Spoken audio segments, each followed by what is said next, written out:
அஸ்ஸலாமு அலைக்கும். குடும்பத்தில் எவன் ஒருவன் எல்லோரும் வேணும்னு சொல்கிறானோ அவன்தான் கடைசியில் வேண்டாதவன் ஆகிவிடுவான்.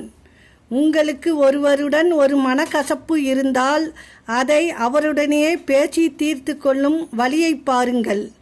அதை 4 பேரிடம் அம்பலப்படுத்தி தேவையற்ற குறை பேசி அவரின் பாவக்கணக்கை சேர்த்து சுமக்கும் நிலையை நாடாதீர்கள். நல்லதை சொன்னால் நாய் கூட நின்று கேட்காது.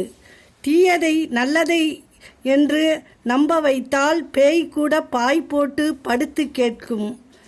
பார்ப்பதை கேட்டு அடம் பிடிக்கும், எதையாவது நினைத்து கவலைப்படும், எதிர்காலத்தை நினைத்தே அதிகம் பயப்படும், அன்புக்கு ஏங்கும், அவசரமாய் கோபப்படும், விமர்சனங்களை தாங்காமல் விம்மியாலும் நம் மனம் எனும் குழந்தை அதற்கு அன்பாய் சொல்லி வைப்போம்.